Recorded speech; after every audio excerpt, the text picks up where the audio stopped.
बिस्मिल्लाहिर्रहमानिर्रहीम। Dear students, अस्सलाम वालेकुम। जी बच्चों, जायज़ा मश्क है चैप्टर नंबर 3 की जायज़ा मश्क पे हम पहुंच गए हैं। इसका हम लॉन्ग क्वेश्चन करेंगे, क्वेश्चन नंबर 3, 4, 5, 6। बस 4 क्वेश्चन है इसमें लॉन्ग, वो हमने करने हैं। बाकी आपने याद करने वाली चीज़ें हैं ना, वो आपने खुद याद कर लेनी है। उसमें जो डेफिनेशन हैं वो MCQs, fill in the blanks, जो कुछ भी है ना वो सारा आप अच्छे से याद करोगे समझ के। तो क्वेश्चन जो 3 है वो कहते हैं, एक दुकानदार एक कपड़े धोने वाली मशीन को 12,000 रुपये में फ़रोख्त करके 8% नफ़ा हासिल करता है। अगर वो इसे 10,500 रुपये में फ़रोख्त करे तो उसका नुकसान फ़ीसद मालूम करें। तो बच्चों, एक दुकानदार है, वो कपड़े धोने वाली मशीन कितने में बेचता है? कीमत फ़रोख्त हम लिखते हैं, उसकी कीमत फ़रोख्त वो बेचता है, फ़रोख्त करता है मशीन को कितने में? 12,000 रुपये में फ़रोख्त करता है। नफ़ा उसको हासिल होता है, नफ़ा उसको मिलता है 8%। ये हमारा क्वेश्चन है, बड़ा आसान है। अब हम क्या करेंगे, पहले तो हम इसकी कीमत ख़रीद मालूम करेंगे। कीमत ख़रीद अगले हिस्से पे बाद में जाएंगे। कीमत ख़रीद मालूम करेंगे, कीमत ख़रीद वाला फार्मूला लगा के। फार्मूला आपको आता है, हमने पीछे बहुत से क्वेश्चन किए हैं, पूरी एक्सरसाइज की है। तो उसका फार्मूला मैं लिखने लगी हूँ। फार्मूला है उसका, आपकी बुक पे लिखा हुआ है, यहाँ पे आएगा कीमत फ़रोख्त मल्टीप्लाई 100 बटा 100 जमा नफ़ा फ़ीसद। ये फार्मूला आपने लगा के कीमत फ़रोख्त 12,000, 100 और 100 नफ़ा फ़ीसद कितना है? 8% नफ़ा लिया ना उसने, 8 लगाएंगे यहाँ पे। अब हम इसको हल करेंगे। इसको 12,000 मल्टीप्लाई 100 बटा 108। तो ये इसको इससे मल्टीप्लाई किया, इसको मैंने 100 से मल्टीप्लाई किया, 2 ज़ीरो 100 वाले भी साथ लगे, ये मल्टीप्लाई हो गया इतना। अब हम इसको 108 पे तकसीम कर देंगे तो कितना आएगा? 12, कितने ज़ीरो है? 5, 1 2 3 4 5 ज़ीरो। इसको तकसीम करना है आपने 108 पे। तो आपके पास जवाब आ रहा है बच्चों, कीमत जो आ रही है ना, कीमत ख़रीद, हाँ वो ये आ रही है। 1 मिनट, हाँ जी बच्चों, ये कीमत ख़रीद आ गई। इसको हल किया आपने, इसको तकसीम कर दें 108 पे। तो 11,111 रुपये इसकी क्या आ गई हमारे पास? कीमत ख़रीद। ये जहाँ तक हमें पता चल गया।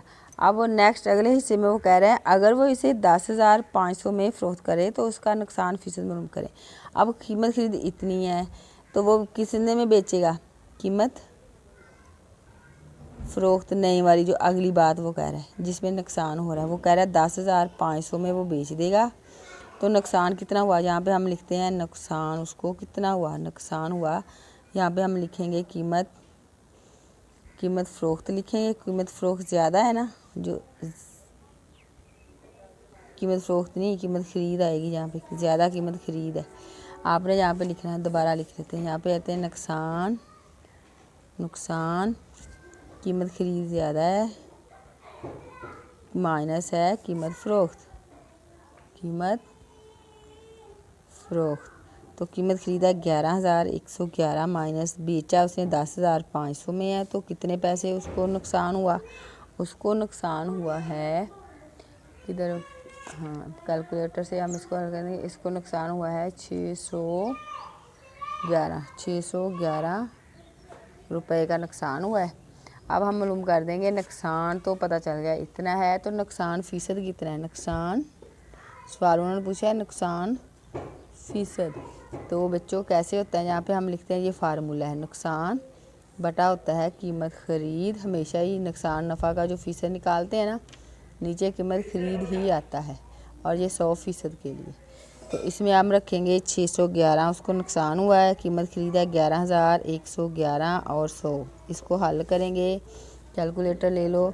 611 मल्टीप्लाई 100, तो ये आ गया मेरे पास 61100, इतना आ गया, इतना ही आ गया। अब इसको मैं तकसीम करूँगी 11,111 पर, तकसीम 11,111। 5.5। जी ठीक आ गया बच्चों। ये हमारे पास जो आंसर आया 5.5% नुकसान हुआ उसको, ये इसका आंसर है, ये फीसद है। ठीक है बच्चों, समझ आ गई है आपको? अगर कहीं से समझ ना आए ना तो आप एक दफ़ा दोबारा देख लिया करें, आपको समझ आ जाएगी। अगला क्वेश्चन करते हैं। अगर टेलीविज़न पर दर्ज कीमत पर छूट 10% हो तो फिर भी नफ़ा 5% होता है। अगर टेलीविज़न को दर्ज कीमत पर फरोख्त किया जाए तो नफ़ा फ़ीसद क्या होगा? जी बच्चों, उन्होंने कीमत दर्जशुदा कीमत भी नहीं दी, कीमत फ़रोख्त नहीं दी, सिर्फ ये बता दिया कि छूट है 10% और फिर भी उनको 5% नफ़ा होता है। तो अब हमने बताना क्या, हमने कहना है नफ़ा फ़ीसद क्या है। तो अब हमें मालूम करना पड़ेगा कीमत दर्जशुदा कीमत कितनी है, कीमत फ़रोख्त कितनी है और कीमत ख़रीद कितनी है, फिर नफ़ा का हमें पता चलेगा। तो हम कहते हैं फ़र्ज़ किया, अपने पास से लिखते हैं, फ़र्ज़ किया दर्जशुदा कीमत है 100 रुपये। 100 रुपये, तो उस पर छूट दे रहे हैं, वो छूट कितनी दे रहे हैं? 10%, मतलब 10/100, ये इसका 100 मल्टीप्लाई ये वाला 100। तो बच्चों ये 10 रुपये बनती है। छूट कितनी मिल रही है? 10 रुपये। तो फिर कीमत फ़रोख्त कितनी होगी? 10 रुपये छूट दे के वो कीमत फ़रोख्त कितने की फ़रोख्त कर रहे हैं? वो 100 कीमत दर्ज है, 10 रुपये छूट देते हैं तो 90 रुपये की वो फ़रोख्त कर रहे हैं। ये आ गई कीमत फ़रोख्त। अब कीमत फ़रोख्त हमारे पास आ गई है। अब हम कीमत फ़रोख्त, इसकी मदद से हम कीमत ख़रीद भी निकाल लेंगे। कीमत ख़रीद कितनी होगी वो हम फार्मूला लगाएंगे कीमत ख़रीद वाला। कीमत फ़रोख्त मल्टीप्लाई 100, कीमत फ़रोख्त वाला फार्मूला मल्टीप्लाई 100/100 जमा नफ़ा फ़ीसद। कितने फ़ीसद नफ़ा ले रहे हैं? वो 5%। तो कीमत फ़रोख्त है बच्चों 90 रुपये, 100 फार्मूले वाला, 100 ये नफ़ा फ़ीसद 5 है। तो अब हम इसको हल करेंगे तो आएगा 90, 2 0 100 के, और इसका होगा 105। अब आप 9000 को 105 पे तकसीम करेंगे तो आपके पास आएगा 85.72 रुपये। ये रुपये आ गए आपके पास। इसको अपने डिवाइड कर दे रहे हैं 9000 को, तो इतने रुपये आ गई हमारे पास। कीमत क्या आ गई? कीमत ख़रीद आ गई। कीमत ख़रीद भी आ गई हमारे पास, कीमत फ़रोख्त भी आ गई हमारे पास। अब हम क्या करेंगे? अब हम देखते हैं नफ़ा कितना हुआ है। इसको नफ़ा पता चलेगा, फिर नफ़ा फ़ीसद। तो नफ़ा होता है कीमत फ़रोख्त में से आप निकाल दें, कीमत फ़रोख्त में से निकाल लें आप कीमत ख़रीद, तो जो बाकी बचेगा वो होगा कि नफ़ा। कीमत फ़रोख्त थी, क्या था? कीमत फ़रोख्त वही होगी। एक मिनट ज़रा जी। तो बच्चों जो दर्ज उस पे दर्ज है ना चीज़, टेलीविज़न पर दर्ज कीमत वो 100 है। कीमत फ़रोख्त जो है ना, दर्जशुदा कीमत हम लेंगे 100 रुपया ऊपर लिखी है। फ़रोख्त उन्होंने की है, फ़रोख्त उन्होंने कितने की है? 85.72 की। तो कितने पैसे वो बचा रहे हैं? दर्ज कीमत को ही हम कीमत फ़रोख्त कहेंगे, ये आपने याद रखना है। कीमत फ़रोख्त जो ऊपर दर्ज की है ना वो कीमत फ़रोख्त है, और उन्होंने ख़रीदी थी इतने की, तो उनको कितने पैसे बचे हैं? 14.28 रुपये। ये नफ़ा हुआ इसको। जो कीमत दर्ज थी वो 100 रुपया था, तो उन्होंने ख़रीदी कितने की थी? इतने की। दर्जशुदा कीमत पे बेच दी। अब कीमत फ़रोख्त ये 100 क्यों लगाया? उन्होंने कहा है अगर वो दर्जशुदा कीमत पर बेचते हैं, अगर दर्ज कीमत पर फ़रोख्त किया जाए, दर्ज कीमत तो 100 ही है, फिर दर्ज कीमत पर फ़रोख्त कर दी उन्होंने। कीमत फ़रोख्त कितनी होगी? दर्ज कीमत वो कितनी है? वो 100 है। ये देखो, दर्ज फ़र्ज़ किया दर्जशुदा कीमत 100 है ना, तो अगर कहते हैं दर्जशुदा कीमत पर ही बेफ़रोख्त किया जाए, मतलब कीमत फ़रोख्त होगी 100 रुपया, दर्जशुदा कीमत जो थी उस पर ही उन्होंने बेच दिया है, इतनी उनकी कीमत थी, तो उनको नफ़ा हो रहा है 14.28 रुपये। अब ये आ गया। अब हम इसको नफ़ा फ़ीसद बताएंगे।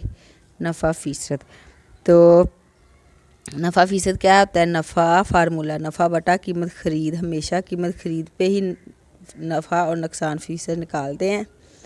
तो बच्चों नफ़ा हो गया उनको 14.28, कीमत ख़रीद थी 85.2 नहीं 72 मल्टीप्लाई हम करेंगे 100 के साथ, तो हमारे पास जो जवाब आएगा ना वो आएगा क्या जवाब आएगा? वो होगा नफ़ा फ़ीसद। तो बच्चों जवाब हमारे पास आ रहा है। आप कैलकुलेटर से इसको और इसको मल्टीप्लाई करें और उसको तकसीम कर दें 85.72 पर, तो हमारे पास जवाब आ रहा है बच्चों 16.6%। ये हमारा है आंसर। सवाल हमारा नफ़ा फ़ीसद आ गया। समझ आई है? अगर नहीं आई ना आपको तो आप एक दफ़ा इसको दोबारा से समझ लें, आपको अच्छे से समझ आ जाएगी।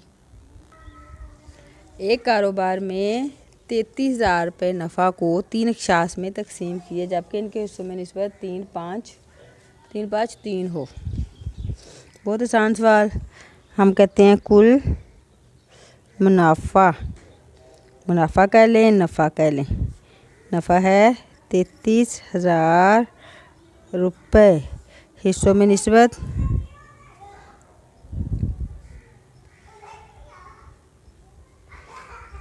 है जी, यहाँ पे लिखा है 3:5 निस्बत फिर 3, ये वाली। अच्छा जी, अब हम करेंगे निस्बती मजमुआ। 3 + 5 + 3, 3 5 8 9 10 11। तो हम पहले एक शख्स का हिस्सा कर लेते हैं। पहले शख्स का हिस्सा कितना? 3/11। 3/11 मल्टीप्लाई 33,000। ये देखो 11 3 33 होता है, 3,000 आ गया। 3 को 3 से मल्टीप्लाई किया, 3 3 9, 1 2 3, 1 2 3, 9,000 रुपये एक शख्स को मिल गए। अगला दूसरे शख्स का मुनाफा ज़्यादा अच्छा लिख रहा है, आप यहाँ पे भी मुनाफा लिख दें, हिस्सा भी ठीक है। 5/11 मल्टीप्लाई 33,000, तो ये 3,000 हो गया। 3,000 को 5 से किया, 5 3 15,000 रुपये दूसरे बंदे को मिल गया। तीसरे शख्स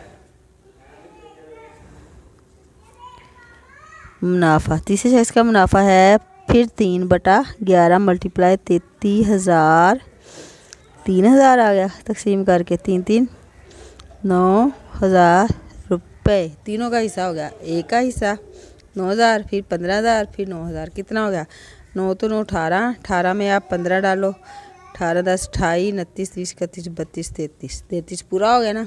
ये हमारा सवाल हो गया हल, और ये है इसका आंसर। 1 2 3 आंसर आ गए, तीनों शख्स का हिस्सा, तीनों शिकायत का हिस्सा। अब सवाल नंबर 6 है।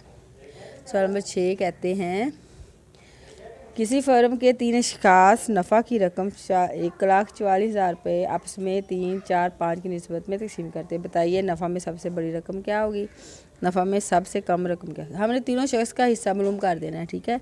कुल मुनाफा कितना है? 1,44,000 रुपये। अब हिस्सों में निस्बत, अभी ऐसे ही करना है जैसे हमने अभी सवाल किया, बिल्कुल वैसे ही। हिस्सों में निस्बत है 3:4:5। अब क्या करना है? निस्बती मजमुआ 3 + 4 + 5, इनको जमा कर दिया। 5 4 9 10 11 12 12 आ गया। अब जी बच्चों पहले शख्स का हिस्सा लिख लें या मुनाफा लिख लें। पहले शख्स का मुनाफा ही लिख लेते हैं, क्योंकि मुनाफा ही हम तकसीम करें। 3/12, 3/12 मल्टीप्लाई 1,44,000। इसको हल करो, इससे कैलकुलेटर से कर लेते हैं। 3 मल्टीप्लाई 1,44,000, 1,44,000 ये हो गया इतना। इसको तकसीम करना है आपने 12 पे, 36,000 रुपये इसका आ रहा है जी बच्चों। इसको मिल रहे हैं पहले शख्स को 36,000 रुपये, एक शख्स को मिल गए। अब दूसरे शख्स का मुनाफा 4/12 मल्टीप्लाई 1,44,000, तो इसको आप इससे ज़रब करो, 12 से तकसीम करो, तो बच्चों आपके पास आ रहा है 48,000 रुपये दूसरे का आ गया। अब तीसरे शख्स का मुनाफा कितना? तीसरा शख्स है 5/12, 5/12 मल्टीप्लाई 1,44,000। तो इसको हल करो तो आपके पास आ रहा है बच्चों, इसको इससे मल्टीप्लाई करो, 12 से तकसीम कर दो, आपके पास आ जाएगा 60,000 रुपये। पूरा हो गया जी, तीनों का हिस्सा आ गया। अब उन्होंने पूछा है सबसे बड़ी रकम, नफ़ा में सबसे बड़ी रकम। सबसे बड़ी रकम कौन सी मुनाफा में? 60,000 रुपये। अच्छा, दूसरा उन्होंने पूछा है नफ़ा में सबसे कम रकम। सबसे कम रकम कितनी है? 36,000 रुपये। लो जी, ये दोनों हमारे आंसर है और ये हमारे सवाल में हल हो गया। एक्सरसाइज पूरी होगी। चैप्टर नंबर 3 हमारा कंप्लीट हो गया बच्चों। उम्मीद है आपको अच्छे से समझ आ गई होगी। जहाँ से आपको कोई प्रॉब्लम हो, आपको समझ ना आए, तो आप एक वीडियो को एक दफ़ा ज़रूर दोबारा देख लिया करें। मुझे पूरा यकीन है कि जब आप इस वीडियो को दोबारा देखेंगे आपको समझ आ जाएगी। तो वीडियो को लाइक ज़रूर किया करें, अपने दोस्तों के साथ शेयर करें, और जहाँ पे कोई प्रॉब्लम हो मुझे कमेंट में ज़रूर बताइएगा और कमेंट ज़रूर किया करें। Thank you for watching.